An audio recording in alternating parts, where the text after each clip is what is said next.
Om. Om.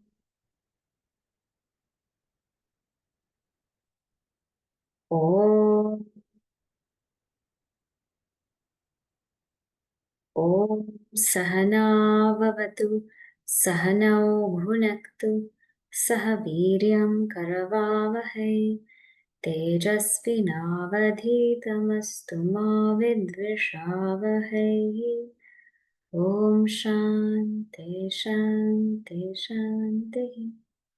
Samasta Jana Kalyani Niratam Karunaham Namami Chinmayam Devam Satgurum Brahma Vidvaram Namah Shri Shankarananda Guru Padam Bhujanmani Savila Samaha Graha Grasaika Karmani. Okay, so let's read what we covered last time. We covered verses 11 to 13 from chapter 4. Chaitanyam yadadishtanam lingadehascha yah punaha chichaya lingadehastha tatsangho jiva uchyate maheshwari tu mayaya tasya nirmana shaktivata vidyate moha shaktischa tam jivam mohayatyasau mohadanishatam prapya magno vapushi shochati isha srishtamidam dvaitam sarvamuktam samasataha. So here we talked about how earlier one of Īśvara's creations is the world, Jagat. And then the other one is jīva. Jīva meaning jīva happens naturally, right? So the example we gave last time is jīva. It consists of these three things. Consists of, let us say you have a face and then a mirror and the reflection in the mirror. So there's the original face, there's the mirror, and there's the reflection. Jīva consists of pure consciousness, the mind equipment, and the reflection in the mind equipment. That's how, and it's a natural happening. It's not that Īśvara creates jīva. It's just a natural occurrence. When that consciousness is expressed in the mind, that manifestation arises, and that manifestation is known as jīva. So three things make the jīva. It's the original consciousness, it's the mind intellect equipment, and it's the reflection. And if the jīva understands that, hey, I'm really this original face, or I'm really this original consciousness, then there's absolutely no problem. But the jīva takes themselves to be that reflected consciousness. They take themselves to be the individual, and because of all this, the whole samsara starts. When something is associated with totality, it tends to be very natural that it's sattvic, of a sattvic nature. When anybody is truly associated with totality, their mindset will be pure, will be calm, will be sattvic, will really be thinking about how to harmonize everything. But when something takes itself to be associated with the individuality or with the limited, then automatically rajasic and tamasic tendencies come. The minute we make ourselves associated with an individual body or mind, we become selfish. We become people who just want to think and strive and protect ourselves. And this is the delusion, right? It's not that Īśvara is coming to delude all the jivas, is that by associating ourselves with individuality, automatically we shrink. Our vision shrinks and we become rajasic and tamasic. And this is how people in the world operate, right? With such rajasic and tamasic tendencies. For the most part, all of us operate on these levels. So he says here, this jiva, because it associates with individuality, it's mohat anishatam prapya. Because it associates with individuality, it drowns in this body. Magno vapushi shochati. I'm in verse number 13. This jiva drowns in the body and just goes through a lot of grief. And we saw this also before, that the minute we take ourselves to be an individual, so many things happen. The sense of being incomplete happens. And once I have the sense of being incomplete, the whole samsara starts, because all I do is seek to fulfill myself, to complete myself, to make myself feel whole. And I try all kinds of things. I desire all kinds of things, and I act towards them. I pursue them. I put forth effort. And when I attain them, I still don't feel whole. So I'm always either dissatisfied and unfulfilled or unfulfilled. So this sense of incompleteness is actually what drives us to desire the world. And it drives us into action, endless action and endless pursuits. And when we get the results, we don't feel complete. So it again pushes us out to act in the world. This is called the cycle of samsara. Cycle of samsara is ignorance, desire, action, again and again and again. And it goes on and on until we begin to realize that, hey, I'm not being fulfilled by this world. That actually the purpose of the world is not to fulfill me. The world may give me comfort, it may give me a sense of security, it may give me companionship, it may give me, some sense of belonging, but the world is not here to fulfill me. That arises in the seeker's mind, and then they start to turn within. So in this way, it has been explained the srishti, or the creation of the world and of jiva. Now he's going to elaborate on jiva srishti. What is it that the jiva creates? So it becomes very clear that Īśvara creates the world and manifests in the jiva. This is clear. So just two things that Īśvara does: creates, or rather expresses as this world, and manifests as the jiva. But what does the jiva create? That's what we're going to see today. So we'll start from verse number 40. Saptānna Brāhmaṇa dvaitam. Saptānna Brāhmaṇa dvaitam. Jīvasrishtam prapanchitam. Jīvasrishtam prapanchitam. Annāni sapta jñānena. Annāni sapta jñānena. Karmana janayat pitā. Karmana janayat pitā. Saptānna Brāhmaṇa dvaitam. Jīvasrishtam prapanchitam. Annāni sapta jñānena. Karmana janayat pitā. So this is based now on Bṛhadāraṇyaka Upaniṣad, on chapter 1.5, verses 1 to 3. And this section is called Saptānna Brāhmaṇa. Saptānna Brāhmaṇa, rather. So in this Saptānna Brāhmaṇa, this Brahmana portion, this section is called this Brahmana portion of Bṛhadāraṇyaka Upaniṣad. Jīva srishtam, the creation of jiva, which is also duality, dvaitam, and we'll see what that is. Prapanchitam, that is explained. That is explained. And how is it explained? Annāni sapta. Jiva creates 7 kinds of food. Jiva creates 7 kinds of food. Jnānena, through reflection. Karmana, through action. Janayat pitā. This jiva is known as pitā, the generator who creates all of this. So in the Saptānna Brāhmaṇa of the Veda, there's a description of the duality created by the jiva.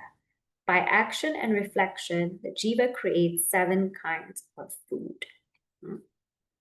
So first we'll look at what is this method of creation, what the jiva does, and then later on the 7 types of food is going to be revealed. The jiva creates a duality, its own perceived duality, own mistaken duality, that I am different from the world.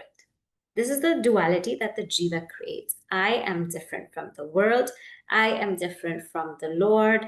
I am different from totality.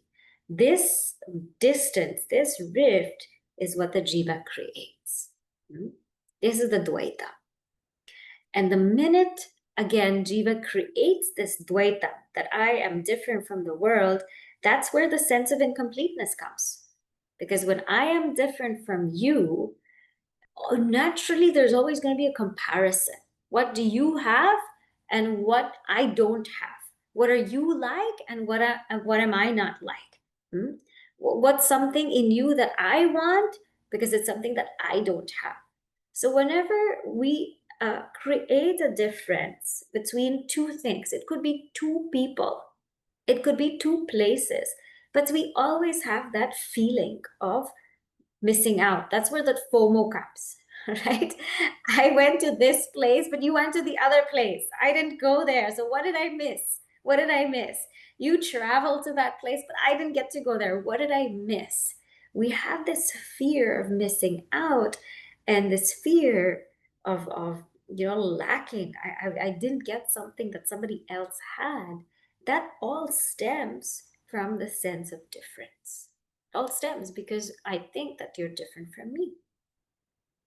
But if I know in my heart that you and I are one, and if you're enjoying, if you're having a great time, I'm happy because you and I are one. You are my expression. If you're shining, if you have a talent, if you're brilliant at it, I'm happy for you because you and I are one. So there's no sense of a lack of I don't have something or I have to get it. There's no sense of it. This is the difference that jiva creates.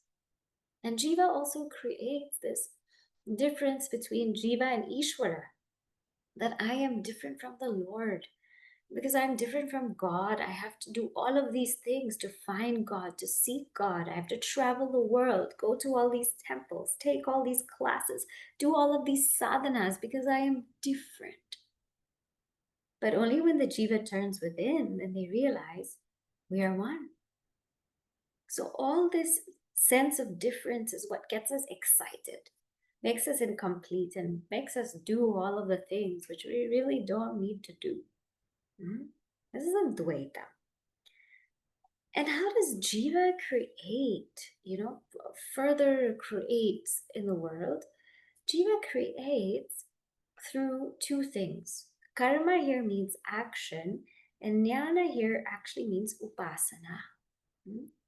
So the jiva, of course, goes through action, and we saw that. Once that feeling comes of we're different, then I feel incomplete, then a desire, and then an action, and then the result of action. So one method is the jiva strives endlessly. Another method is contemplation. The jiva engages in a lot of contemplative exercises. The jiva tries to calm the mind. The jiva tries to do, let us say, Gayatri upāsanā, contemplate on the sun or Surya Devata. Om upāsanā, contemplate on the sound of Om, on the meaning of Om. Or even just breathing exercises, pranayama, gentle meditations. So the jiva tries to do all of these contemplative exercises to create a mental peace. So one is creating some sort of action, physical action in the world, striving. One is that striving for mental peace in mind. This is the jiva's preoccupation. There's nothing more that the jiva does. And in this, the jiva creates these 7 things. So now we'll read verse 15 and 16. First, in verse 15, he's going to explain how the 7 things are distributed. And then in verse 16, he's going to explain what those 7 things are. And then we will see what is he trying to say by all of this. So we'll read verse 15. Mṛtyanamekam devane Mṛtyanamekam devane Dve pashvannam chaturthakam Anyatritayam Anyatritayam Annanam viniyojanam Mṛtyanamekam devane Dve pashvannam chaturthakam Anyatritayam Annanam viniyojanam. We'll see the meaning of this, and we'll go to 16. He says, Martya annam ekam. So one part of what this jiva creates is for the whole of humanity. Martya literally means mortal beings. So one part which is created is for the whole of humanity. Devane dve. 2 parts are for the cosmic beings, or you can say God, the cosmic intelligence of this universe. Pashvannam chaturthakam. The 4th part, so 1 part goes to humanity, 2 part goes to God, 1 part, the 4th, that goes to animals. Anyatritayam, and the remaining 3, atmartham, they are for the jiva. So that 4 plus 3 for the jiva, 7. Annanam, and these 7 things, viniyojanam, it is divided in this way. Anna usually means food, but here it's an object of enjoyment. It's considered an object of enjoyment. Now let's see what these 7 are. Vrihyadikam darshapurna. Vrihyadikam darshapurna. Maso kshiram tatha manaha. Maso kshiram tatha manaha. Vakpranashcheti saptatvam. Vakpranashcheti saptatvam. Annanam avagamyatam. Annanam avagamyatam. Vrihyadikam darshapurna. Maso kshiram tatha manaha. Vakpranashcheti saptatvam. Annanam avagamyatam. So he says first, vrihyadikam, grains. Vrihi means grains. All these grains, they're for humanity. Then darshapurna masao. Darshapurna masao, these are sacrifices of a full moon and new moon. They're for the deities. Kshiram is for the animals. Milk is for the animals. Then manaha, vak, pranaha, the mind, speech, and the pranas, these are for one's own self. And this 7 annanam, these 7 objects of enjoyment are there. So let's see each one. This is according to our Upanishads, that anything that we gain in life, anything we gain in life has to be divided into 7 parts. The first part, whatever food we gain, that's not ours. That doesn't belong to us. That's for humanity. So in our culture, whenever somebody comes, we say Atithi Devo Bhava. When a guest comes to your home, guest is God. You feed the guest first. If anybody comes to you for food, they have a right to it, because food does not belong to the individual. Food belongs to the world. So there's no such thing as, or no concept of hoarding food for oneself or keeping food for oneself, because it's meant for everybody. So the first part, food, that's meant for everyone. That has to be given away. That should not be kept. The next part, 2 parts, should be for nature and for spirituality. So whatever we get, whatever in our day-to-day, whatever we get, it should be for the maintenance of nature. Devatas also indicate the cosmic forces, right? They're the cosmic forces behind earth, behind water, fire, air, space. So that portion, whatever we get, and when I say portion, it can be wealth, it can be time, it can be talent, it can be anything. But that ratio should be kept to protect nature, to give back to nature, to nurture nature, because we have always been taken care of by nature every single day. Every single day.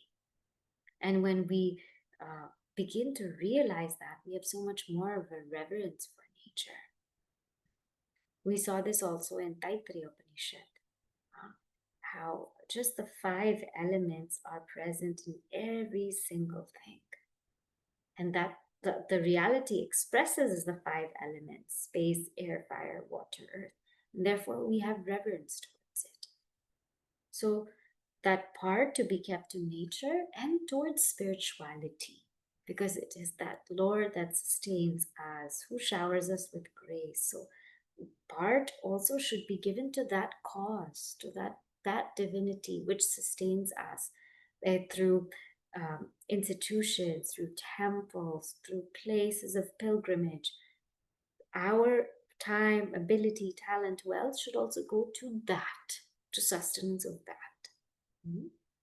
So hence, 1 for humanity, which is food, which should be available for anybody, and 2 should be to sustain that divinity, anything that brings us towards that divinity, and anything that helps take care of nature.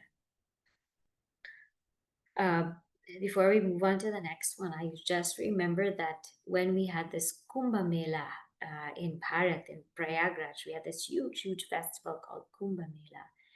And millions and millions of people were going to bathe in Prayagraj. It's the confluence of Ganga, Yamuna, and Saraswati. And literally, when people were going towards there, people were giving out free food to all of the pilgrims that were coming to bathe in that center. And one of our Swamijis also told us that he was stuck in traffic because he was in a car, and he was stuck in traffic for hours together. And people actually knocked on his window and offered him food. They brought food to his window. So it is like, it's so touching that this is that culture, and this is where it comes from, saying that food is not ours, actually. The 4th one, it says milk for animals. What this means is, we have to begin to notice that animals are also a very, very important part of this world. And we as humans have started depriving. When the cows, they give milk to their calf, the calf is supposed to be the first one to drink the milk. But we deprive it of that. We've been depriving it of that through all the recent practices or whatever.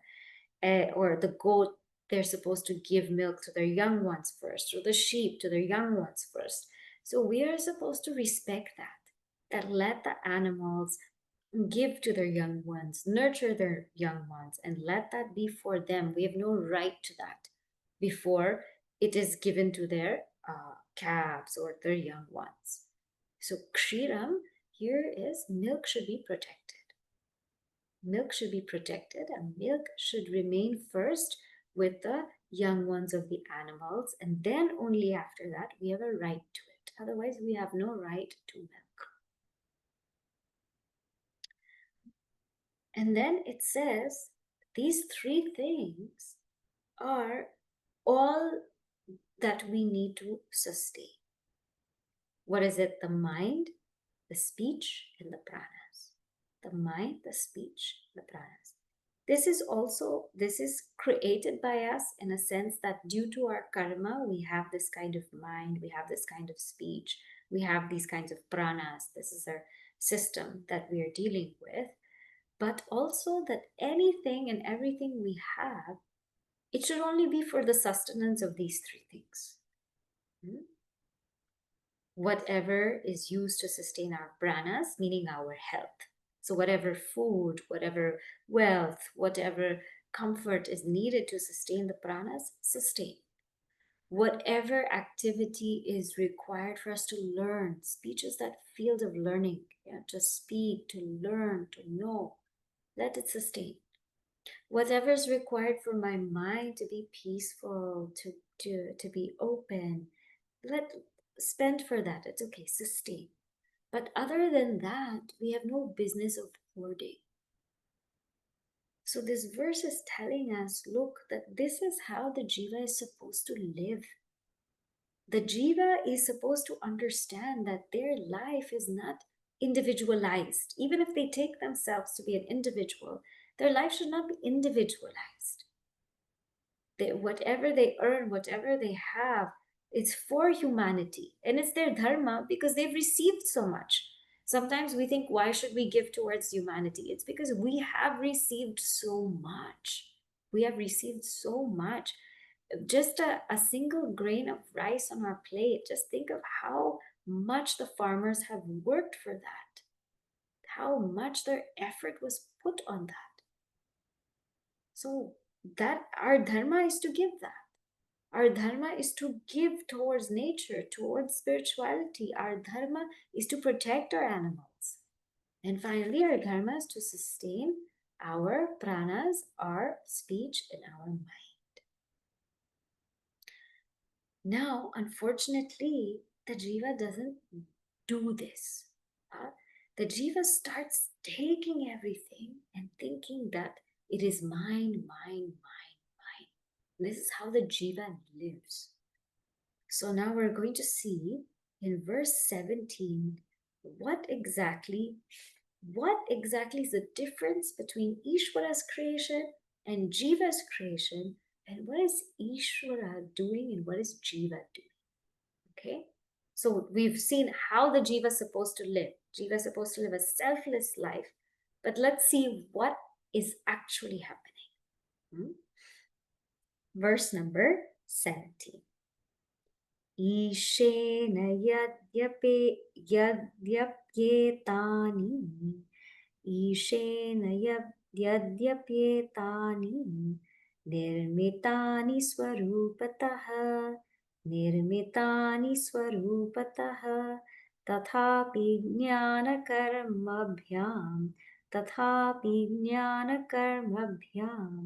जीवोऽकार्षि तदन्नताम् जीवोऽकार्षि तदन्नताम् ईशेन यद्यप्येतानि निर्मितानि स्वरूपतः तथापि ज्ञानकर्मभ्यां जीवोऽकार्षि तदन्नताम्. So Īśvara means by God, yadyapi, even though by that Lord, etani nirmitani, all these objects are created by Īśvara swarupataha, in their nature. Tathapi, even though, jnana karma bhyam, just by action and reflection, by action, jnana again here means upāsanā, by upāsanā and by karma, jīva, that individual, akarshit, that jiva makes all of these things objects of enjoyment, annatam. Though all these objects are in themselves created by Īśvara, still by action and reflection, the jiva has converted them into his or her object of enjoyment. Hence, they are said to be the jiva's creation. So what does this mean? It means, let us say there's a gold mine. And the gold is a raw material. It's a raw material, it's there. None of us have the ability to create gold. It's natural, it's nature made. That is Īśvara's creation. What is Jiva's creation? Jiva's creation is converting that raw material into an object of enjoyment. So Īśvara's creation is a raw material. There's fine. Gold is there, fine. Everybody's peaceful. But Jiva converts it to an object of enjoyment and says, that is my gold. That is my gold. And I want that gold. And I want more of it. And it's going to make me happy. And just think of how everybody will think of me when I have that gold. All of these mental things Jiva created. So where is the samsara? The samsara is not in the gold. The gold is so innocent. The jiva has created all of these different things in their head that, hey, look at all of that. Īśvara has provided earth, this land, water, all of these resources. What did jiva do? This is my land. And I will build on this land, and nobody should come here. And if I get this land, then I want more land, and I'm going to rule the entire world. This is all Jiva's creation. Īśvara didn't do anything. So when people say, oh my gosh, it's God's fault, God did this, God that, it's nothing. Īśvara didn't do anything. Īśvara just supplied us with this whole world, with these raw materials, with beautiful nature, and we converted nature into an object of enjoyment. Instead of using it to give back, using it for a selfless purpose, using it to realize the substratum of creation, we have converted it into our own mental distraction. Can you give me an example? So he says, yes, let me give you an example so you can clearly see what exactly this jiva is doing. Verse 18. Isha karyam jiva bhogyam. Isha karyam jiva bhogyam. Jagadvabhyam samanvitam. Jagadvabhyam samanvitam. Pitrajanya bhartra bhogya. Pitrajanya bhartra bhogya. Yatha yoshit tatheshyatam. Yatha yoshit tatheshyatam. Isha karyam jiva bhogyam. Jagadvabhyam samanvitam. Pitrajanya bhartra bhogya. Yatha yoshit tatheshyatam. He says here, now look, Isha Karyam. Isha Karyam means effect of Īśvara.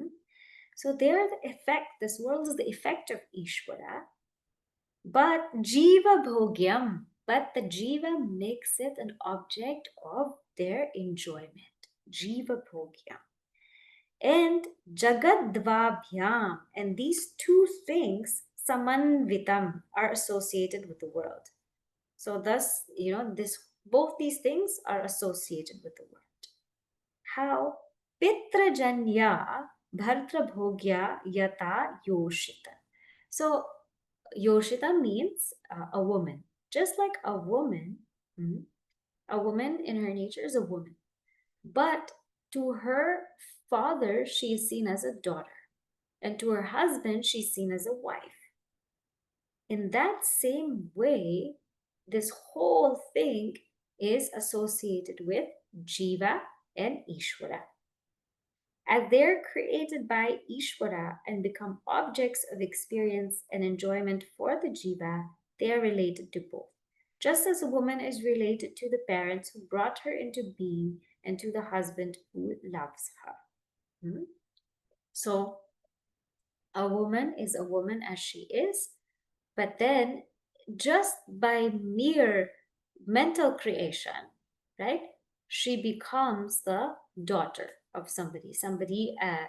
The father takes her to be the daughter. She is my daughter. She is with me. This is my relationship. Again, this is all a mental thing that was formed. And in the same way, the husband also takes the woman to be his wife, and he says, okay, now she is my wife, and this is the relationship I have with her, and this is what it is with her, right? And then her friend would take her to be a different way.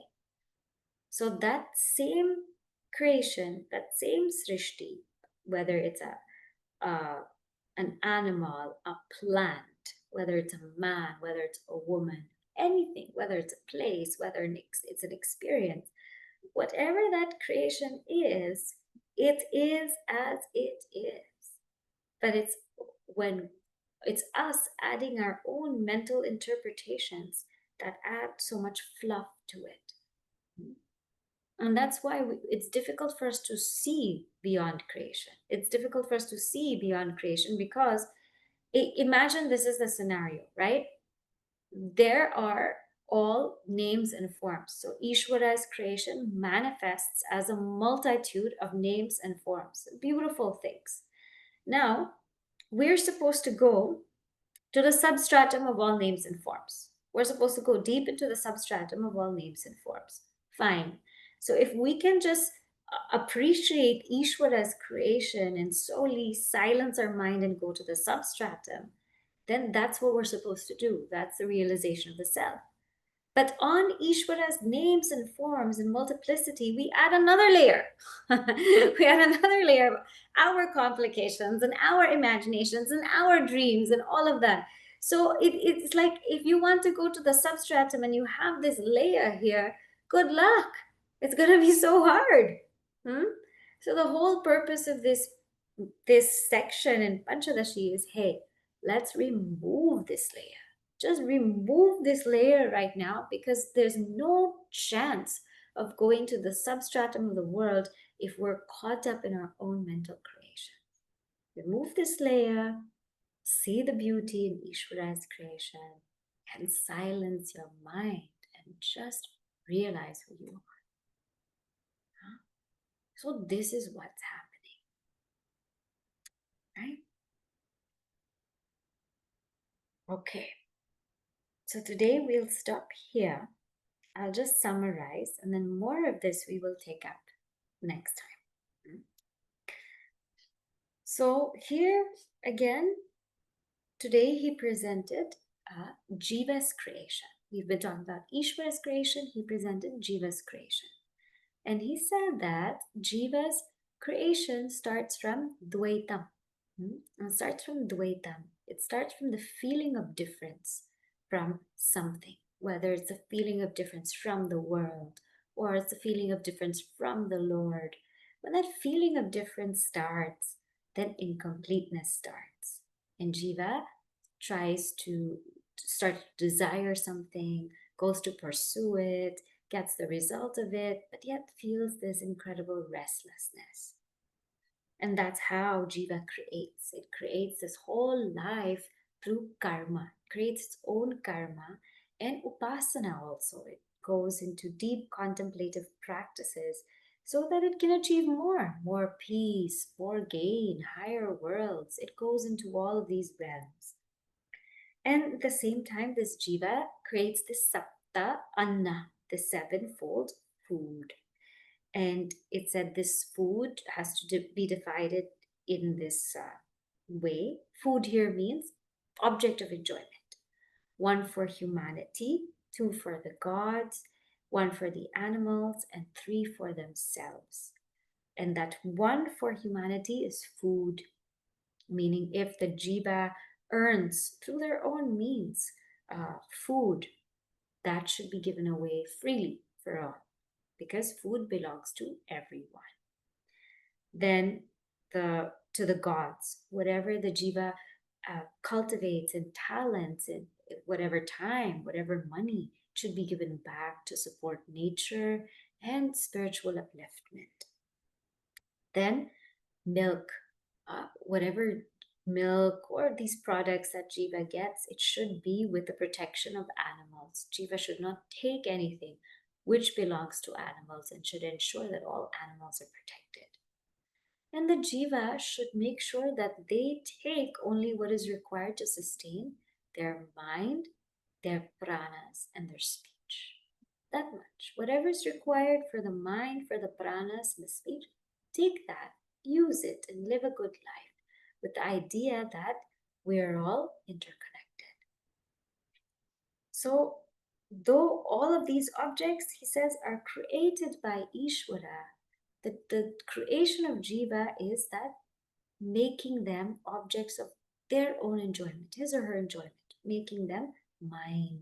That's the creation of jiva. And just as there's gold, there's land, there's water, there's all of these beautiful things in nature, and as they are, they're beautiful. But the minute we try to own it and want it and take it, all the agitations start.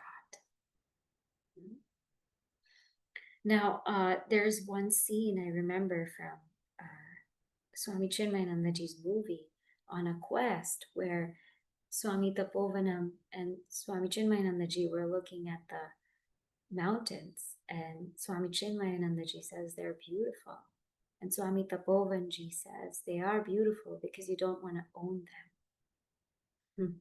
Things are beautiful as long as we don't want to own them, and we can enjoy the beauty of something whenever we don't want to own them.